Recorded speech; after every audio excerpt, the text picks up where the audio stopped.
Michael. We have our able-bodied seamen, Marcus and Hannes. And then we also have Antonia and Anton. They are responsible for our cafeteria restaurant and for the dining room one staircase up.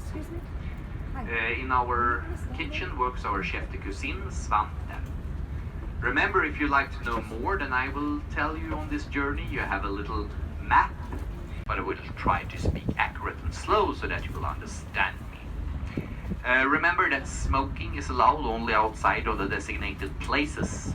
And well, as we now are leaving Strandvägen, you will be able to see some of the museum. From a big glass window, there you have the name Junibacken. That is the tribute museum to the famous writer Astrid Lindgren, the woman that has written about Pippi Långstocking, Michael Lönneberga, the Schindler of Bullerbyn, Karlsson on the Roof, and many other characters. The second building that you see, castle-looking like building, which is a copy of the Danish castle of Rosenborg. It's a folklore museum called the Nordic Museum that was opened for the public in the year of 1907. The most well-known and the most well-visited museum in Scandinavia, however, is the Vasa Museum.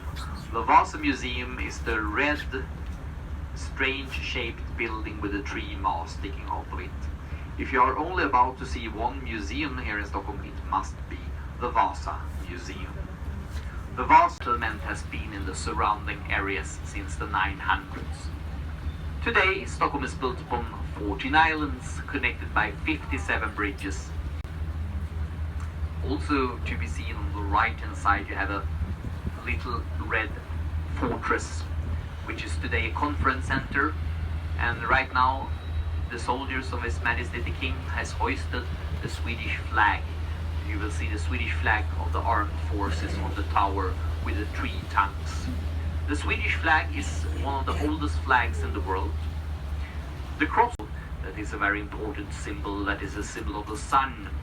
Since we have long, dark winter nights, the Scandinavian people are always very happy when the sun is shining. And you will see that if you come to Stockholm on a cold winter's day, when the sun suddenly starts to shine, everyone is wearing sunglasses staring at the sun.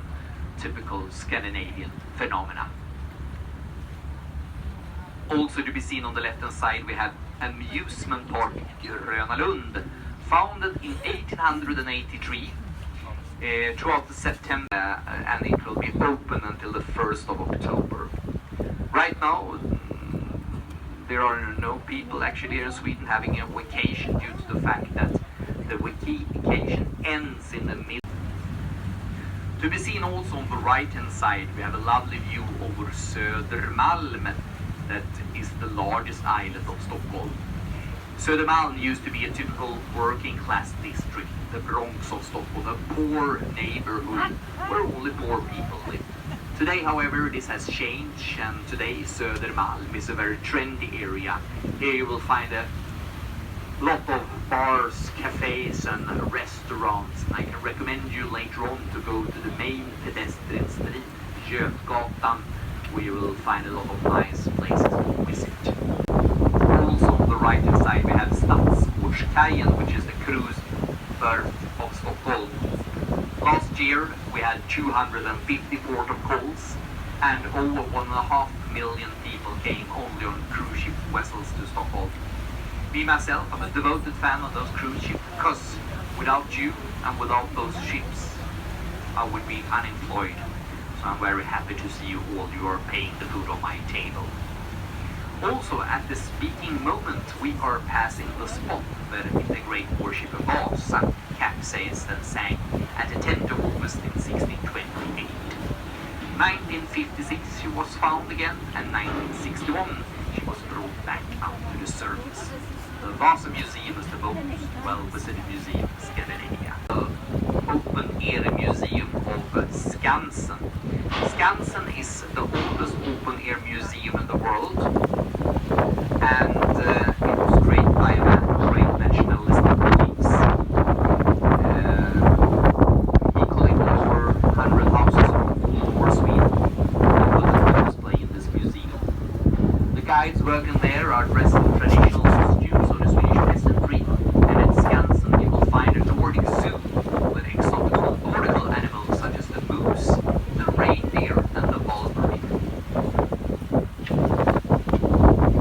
Also to be seen on the right hand side, the largest cruise ship on Holland American line, the Golden, which takes 2,500 guest passengers.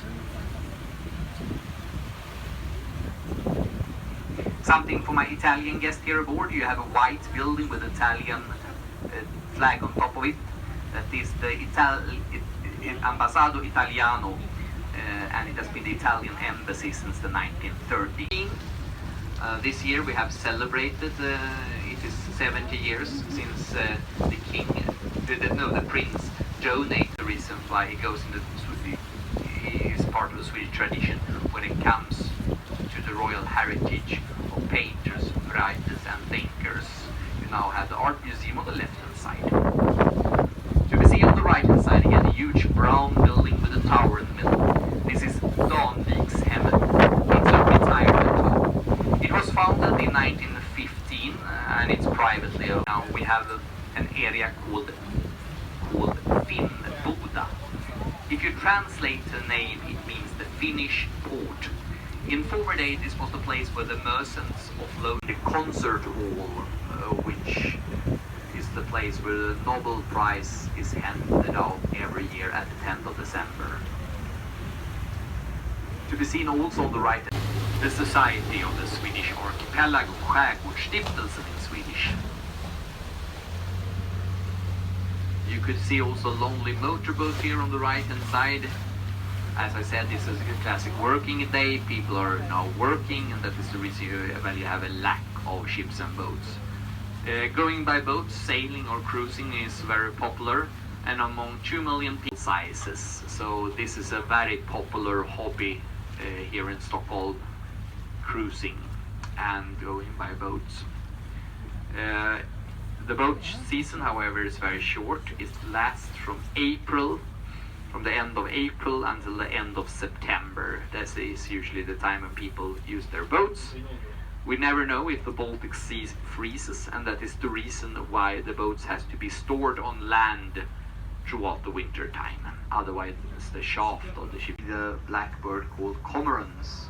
The cormorants are not a native bird. They were introduced in the Swedish landscape in the 1940s, and throughout the mild winters of the 1990s, they have spread wildly over the entire archipelago.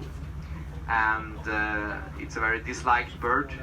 The fishermen are claiming that they are eating the fish away, and the droppings of the bird make the tree turn white.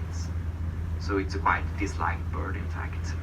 You can now see some cormorants here on the left hand side of these rocks sticking out of the water.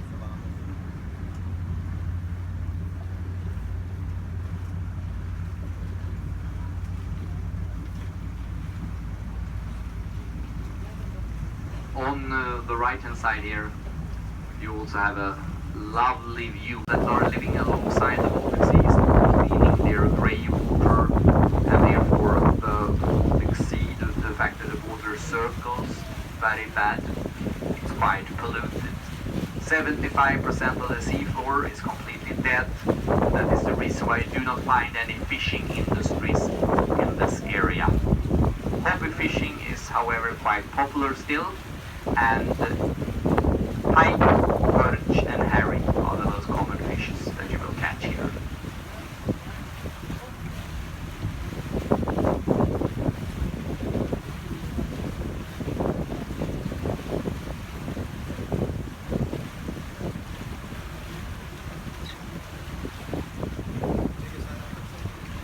Also to be seen very soon on the right hand side is a settlement of red cottages. They are called to the memory of Anna Wisborg. Anna Wisborg was the first female politician here in Sweden. She lived about 100 years ago, and as a politician she always tried the community of Sandhamn, which is today very known for its murder. We have this crime series in Swedish television, and I also know it has starred abroad, called The Murder at Sandhamn. So the Swedish version of Midsummer where everyone is getting murdered. Also to be seen on the right hand side we have two smaller islands. The first island is called the island of Sweden. The second island is called the island of Denmark. We actually know why they are called like this, but the names are old. They were mentioned under this name already in the year of 1205 by Prince Valdemar from Denmark that made a cruise all the way up to Stockholm describing this route in the very same year, 1205. Some people say that the name has to do with now the island of Värmdön. A suggestion of the name, explanation for the name will be the place where the bays are hot.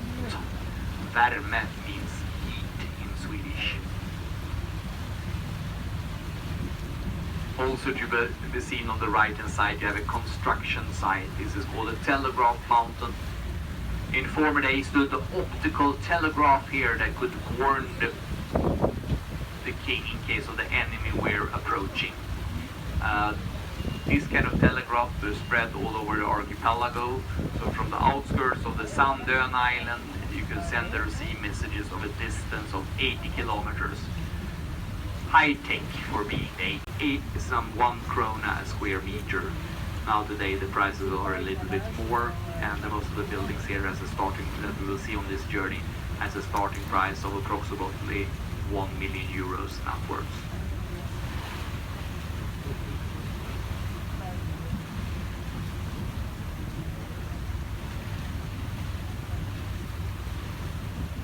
Also here to be seen on top of the hillside very soon a big black building with many windows. This is the Hasseludden Spa and Conference Center. The Hasseludden Spa and Conference Center is the first Japanese spa in Scandinavia, so-called Yasuragi Spa. You will see it very soon here on the left hand side at the top of the hillside.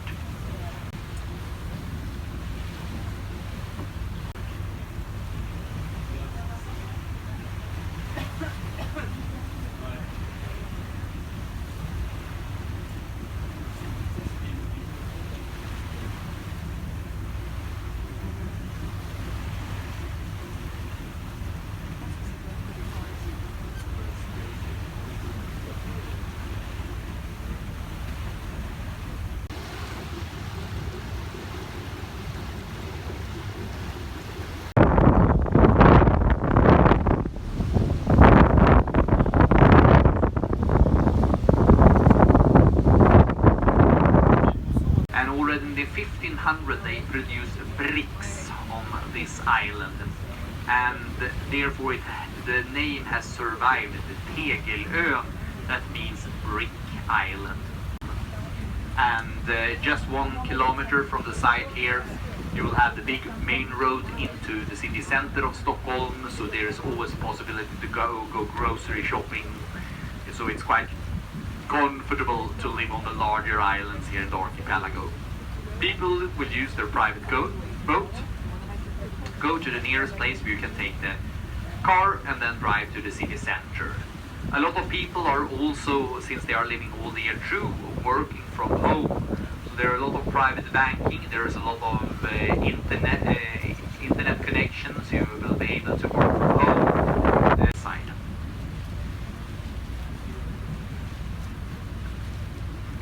The Baltic Sea seldomly freezes today due to the global warming, and that means that a lot of people use the opportunity to use their boat as late as in October. If you can't use your boat, you usually will use the commuter boats operated by the Vaksхольm company, and on almost every larger island there is a place to take the boat into a place where you can take the boat from. Regarding the Swedish archipelago in figures, the archipelago stretches 80 kilometers from the very city center to the Svenska Högarna island in the outskirts. That is some 80 kilometers. It stretches 150 kilometers along the east coast of Sweden. In this area we have approximately 30,000 islands. There are some 6,000 are basically allowed to trespass private-owned land, private-owned forest without getting persecuted. Very soon, now in front of us, and very soon on the right-hand side, we have the island of Bergholmen.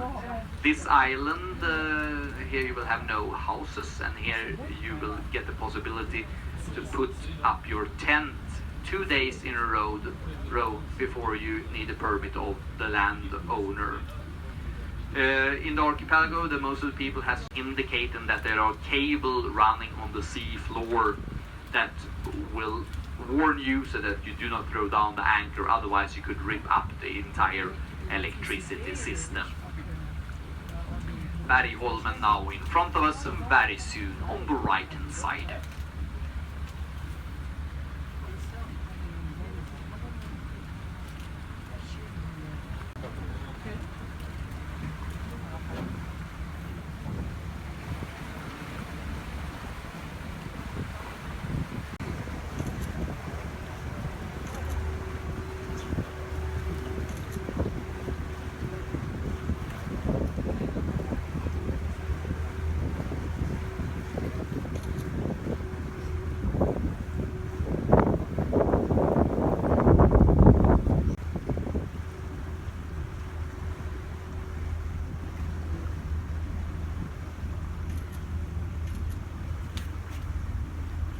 Well, ladies and gentlemen, I forgot again to talk about our cafeteria restaurant one staircase down. My colleague Antonia is operating the cafeteria restaurant, and if you like to have a little snack to grab and eat, we have a lovely rhubarb cake. And actually it is not. There is only a small change of water, sometimes when it's very cold or sometimes when it's very dry.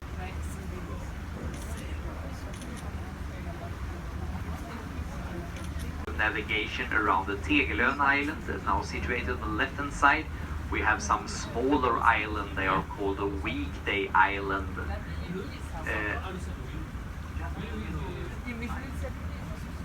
And the Weekday Island.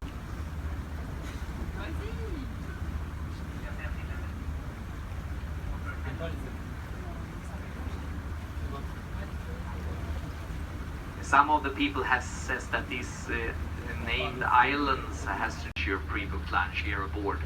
So please, the 3 people that have ordered lunch, please come to the dining room where your food is being served for all of you that now have pre-booked food. Thank you very much.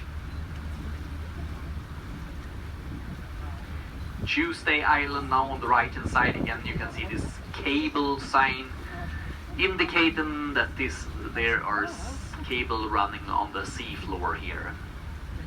On the larger islands you usually will have schools for all the children, otherwise people also will have an apartment in the nearby area where you have schools, so it's easy for the people to study as well. Depends on also how you have decided to do in life, if you're going to stay here only on the summer months or if you're in fact going to stay the whole year through. We are also right now leaving the smaller islands behind us, and when we now are leaving this island behind us, we are cruising on the waterway out of Stockholm, and what you see here in the water is a red and green cone marking the waterway out of Stockholm. And if you now would cruise in this direction to the right hand side for Fire, but of course we are taking you safely back to the place where we started our journey from on this road of Strandvägen. Here in this area, if you're cruising on the cruise ship.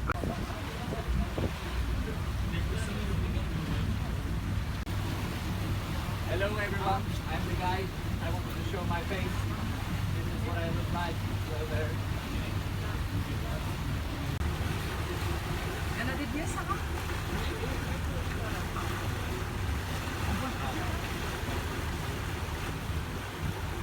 A good clue how the people lived here in Archipelago in those days. So this is a very valuable research source if you are going to write about the history of the archipelago.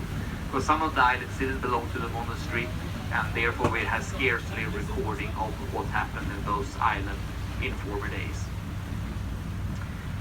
Here you will also be able to see some smaller island where birds, and there's a lot of archipelago birds extinct due to the fact that we used mercury in the farming industry, is actually back again here in the Baltic Sea. And if you are lucky on a good day like this, you can actually spot the white-tailed eagle, the largest bird that we have in the northern part of the world. It measures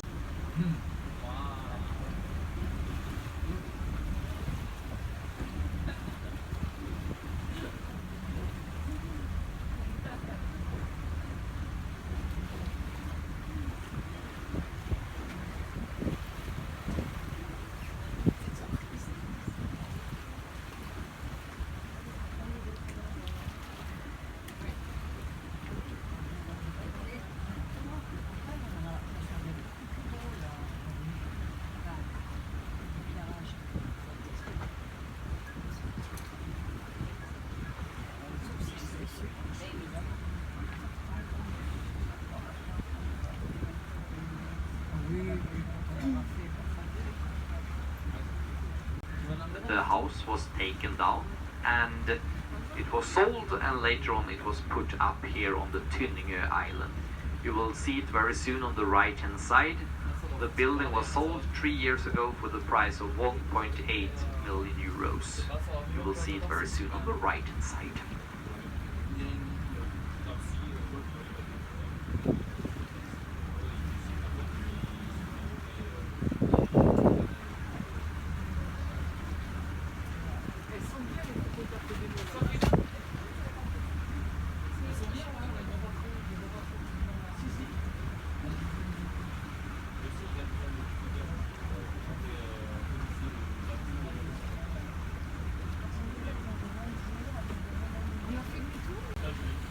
Defended to the very last cartridge. Already in the 1520s, King Gustav Vasa forced some 200 families to move to this area. They were the first people to arm the watchtower, and that is the name of Vaksholm if you translate.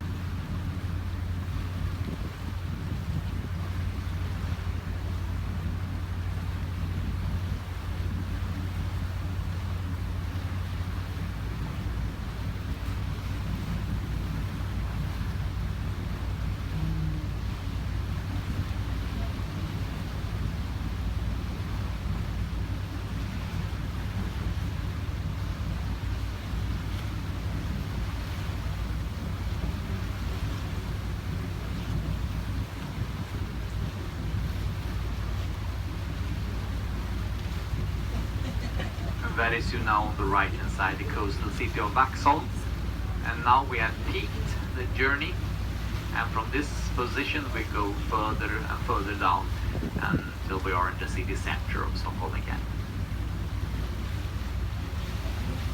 The area in front of us to the right hand side is the peninsula of Bogesund, and all the way out from the city center of Stockholm you can take a car to this position. You will take approximately an hour, a little bit more than that, from the city center of Stockholm. Out to cruise alongside Bogesund for a very short while. We have an area called Karlsbud on the right hand side. Here you will take the commuter boat into the city center of Stockholm. If you the quite legendary ski star from the 1970s and 80s. He was so good that they in fact had to change the championship of skiing because he won all the time. And we are also on the left hand side alongside the Granholmarna Island. In the 1860s these islands were purchased by bröderna Granlund.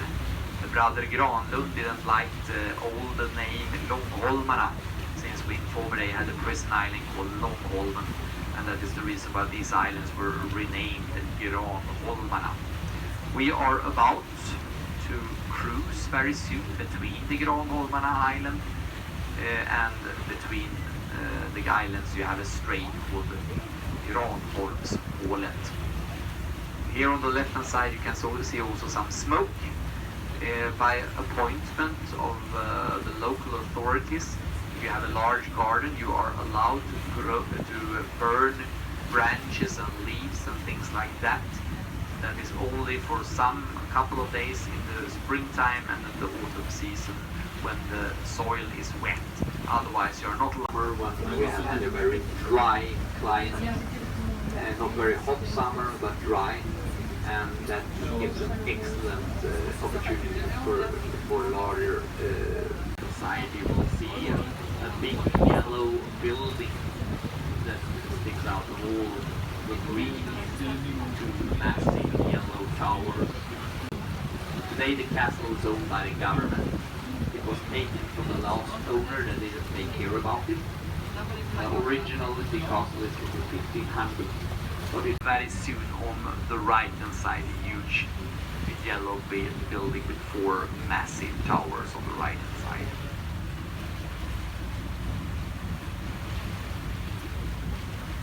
The castle is today used.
On the right hand side here we have a pinkish building with an orange roof.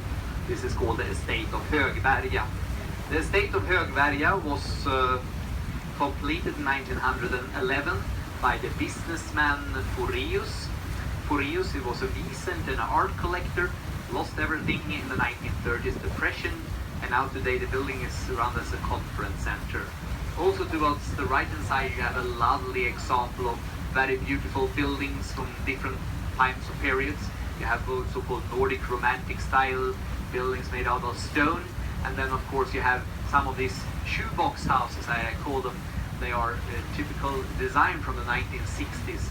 Swedish and Danish designs are very popular in the world, and actually this is how good it gets when it comes to that kind of architecture here on the right hand side. But also the area of Lidingö, the municipality city, is not just a city of rich people. This is also a place where a lot of common people live. Because in former day we had one of the larger factories standing in this area, the factory of Aga. Some of my guests will know the brand Aga. They produce the gas oven. The name is spelled A-G-A, and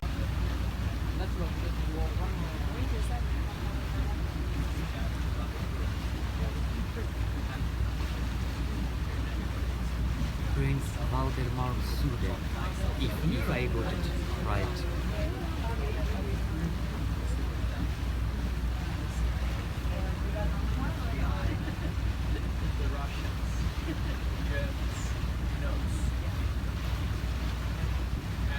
And this is a victory.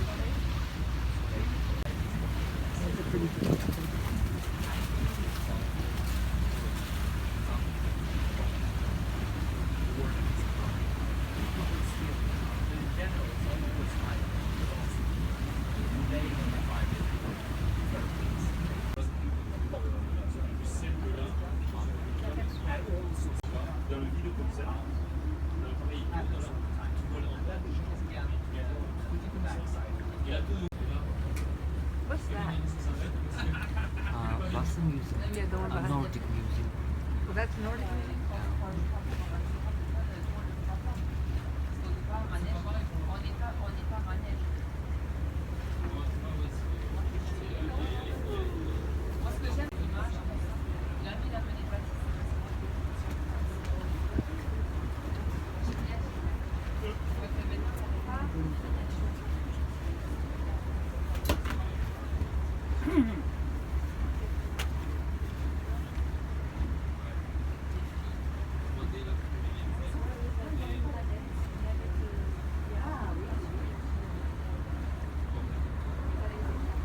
That's a better view.